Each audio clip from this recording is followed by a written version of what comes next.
Welcome to 2025, my friend, and I hope this first month has gone as swimmingly as it could. If you're new here, I'm Sam and I make videos about good news and solutions to some of the world's biggest problems, and I make monthly roundups looking at what's going right in the world. If you've been here before, welcome back, and if you've been enjoying these good news roundups, tap that like button to help fight the doom and gloom with a bit of positivity. I've got 12 stories for you today, so let's get into it. Here's some good news from January that you might have missed. Thousands of people in Louisiana donated their Christmas trees to help build coastal defences to prevent flooding.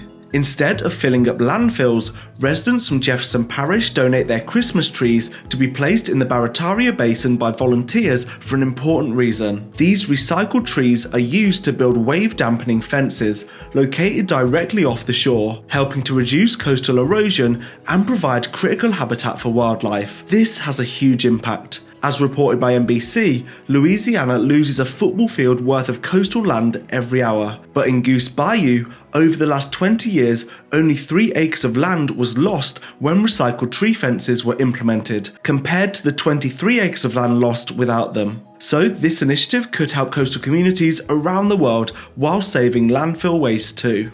It's great to see Christmas trees being put to better use rather than being chucked in landfills, and there's even services now where they'll come and collect your Christmas tree, replant it, care for it all year, and even let you rent the same tree again next Christmas, which is a really sweet idea. Our next story is in Colorado, who hired over 1,000 new employees to help prevent wildfires. But unlike most employees, they have 4 legs and go... They're goats, and these hard-working animals are being deployed to clear dense vegetation and underbrush which can act as a fuel for wildfires. In Boulder County, goats have been introduced to targeted areas as part of a sustainable wildfire prevention program. Their grazing habits are especially effective because they consume invasive plants and low-hanging vegetation. Unlike mechanical alternatives, goats tread lightly on the land, leaving soil and ecosystems intact, and even fertilize it as they go. Programs like this are gaining popularity across the world, with similar methods being deployed in Australia, showing how simple nature-based solutions can address complex challenges. Just like these hard-working goats playing their part in reducing wildfire risks, the LA wildfires showed the power of humanity in coming together during a crisis. The Pasadena Humane Society took in over 300 pets displaced by the devastating wildfires, and the shelter provided urgent care for cats and dogs, many of whom arrived with burns and other injuries sustained during the fires. The shelter launched an appeal for donations and foster volunteers to help with the sudden influx of animals and help them continue that incredible work, so if you want to support them, you can check out this link here. And communities rallied together in heartwarming ways, with neighbours opening their homes to those displaced, local businesses providing free meals, clothing and other supplies, and volunteers working tirelessly to organise relief efforts. And firefighters from Mexico and Canada came to the rescue too to help support their neighbour, showing some much needed unity in a time when it feels like we desperately need it.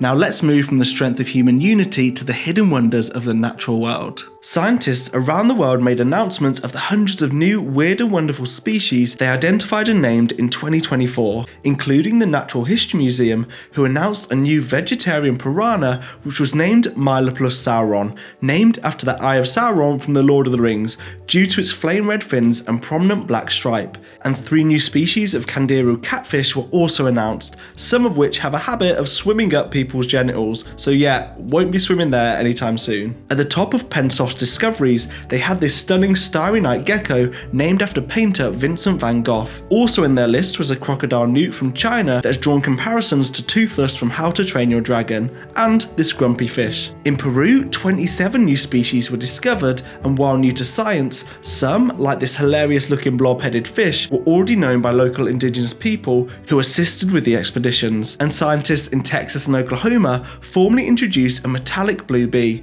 nicknamed Eyeliner Boy, named after its unique eye markings. From new discoveries in the natural world, next let's go to South Korea to hear about a new discovery in the medical world. Korean scientists have developed a groundbreaking method to treat colon cancer by turning cancer cells back into healthy ones. Unlike traditional treatments that destroy cancer cells, this approach focuses on resetting them, offering a safer, more effective solution. Led by Professor Kwang-Yong Cho from KAIST's Department of Bio and Brain Engineering, the team used simulations to understand how cells develop and function. From this, they managed to identify molecular switches capable of reversing cancer cells. And in lab and animal tests, these switches successfully reprogram cancer cells back into a state resembling normal colon cells. Professor Chu called the discovery revolutionary, saying, "The fact that cancer cells can be converted back to normal cells is an astonishing phenomenon. This study proves that such reversion can be systematically induced." This innovative approach, known as reversible cancer therapy, could address common issues like side effects, treatment resistance, and recurrence seen with current methods. Although still in development, this breakthrough holds promise for treating not only colon cancer, but other types of cancer as well, signalling a major step forward in cancer care. I can't think of a way to transition from a cancer breakthrough to composting, so I'm just going to break this transition with a reminder to hit that like and subscribe button if you're enjoying the video so far. Next, let's head to New York to hear about composting. New York City is expanding its mandatory composting scheme to all residents after its successful trial in Queens. By spring, all residents and building managers will be required to order and use dedicated composting bins. When food scraps end up in landfill, they produce large amounts of methane as they decompose, which is about 30 times more potent than carbon dioxide in warming the atmosphere over a 100-year period. Under this new scheme, organic waste will be turned into nutrient-rich compost or biogas, offering a sustainable solution to managing the 3.9 million tons of food scraps New York City produces every year. And New York also made the news this month as it signed into law a bill that will fine fossil fuel companies $75 billion for the damage they've caused to the planet. Following in the footsteps of Vermont, it will establish a climate superfund that will shift some of the costs in protecting our planet from US taxpayers and onto oil, gas and coal companies instead. The superfund targets companies emitting over 1 billion tons of greenhouse gases globally since 2000. They would collectively contribute $3 billion annually over 25 years, with funds allocated to clean energy projects, community resilience initiatives, and public health programs aimed at addressing climate impacts. Other states, including California, Massachusetts, and New Jersey, have proposed similar legislation. And with just 57 companies producing 80% of the world's emissions, this could help ensure that big polluters support the vulnerable communities that are disproportionately affected by climate change. For this next story, I'm going to pass the mic to Nicole at RSPB, who do incredible work in protecting our winged amigos. Hey Sam, this is Nicole here from the RSPB. I'm a conservation advisor and I wanted to share some really good news with you about European turtle doves. So due to recent changes in hunting laws, the western flyway population has increased by a staggering 25%. Here in the UK, the Operation Turtle Dove Partnership is working really hard with farmers, landowners and partners to deliver habitat for this iconic migratory bird.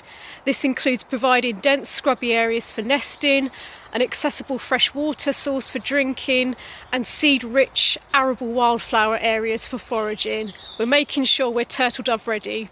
From the skies to the sea, our next story takes us to Australia. The state of South Australia has implemented a ban on fishing for several species of sharks and rays, including hammerhead sharks, sawfish, and giant guitarfish in state waters. These measures are designed to address the growing pressure on shark and ray populations, many of which face significant threats from overfishing and habitat destruction. Sharks and rays serve as apex predators or keystone species, meaning their decline can trigger cascading effects throughout marine ecosystems. By targeting protections for a small number of vulnerable key species, the government hopes to ensure the whole ecosystem can continue to thrive. And in other good news for the ocean, anti-whaling activist and founder of Sea Shepherd Paul Watson was finally released from jail in Greenland. And our final piece of ocean good news took place in the US this month. At the start of January, the US banned new offshore drilling projects across over 625 million acres of the US, including the entire East Coast, Alaska's northern Bering Sea, and the Pacific coast. This is to help protect America's wonderful biodiversity and coastal communities, prevent oil spills, and reduce carbon emissions from ripping fossil fuels out of the ground, and the ban will help block potential expansions in the future too. And in similar news, in a significant win for environmental and indigenous advocates, no companies bid on oil and gas leases in Alaska's Arctic National Wildlife Refuge during a recent auction. This outcome follows years of opposition from indigenous groups like the Vuntun Gwitchin, who've been fighting to protect the refuge's delicate ecosystem and wildlife such as caribou and polar bears from the impacts of drilling.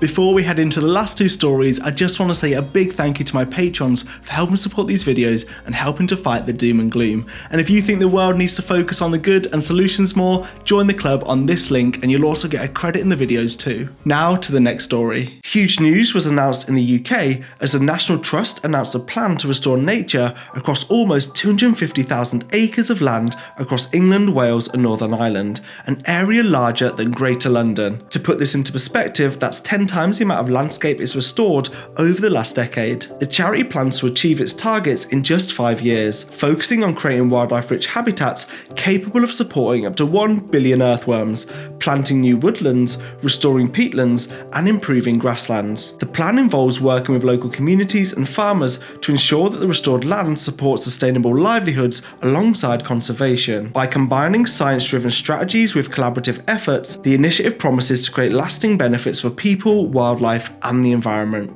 And ending on a story about possibly the coolest animal on the planet, let's head to Kazakhstan. The snow leopard population in Kazakhstan has made an incredible comeback, growing by 26% since 2019 to around 140 individuals, close to historic levels. This success stems from key conservation actions like expanding protected areas, deploying anti-poaching patrols, and fostering local community involvement. These efforts have helped protect critical habitats in the Altai and Tian Shan mountain ranges where these elusive cats live. And that's a wrap. Thank you so much for watching. I'll be here the same place, same time next month, looking at what's gone right in February. So be sure to tap that bell and subscribe icon to stay in the loop. See you next time.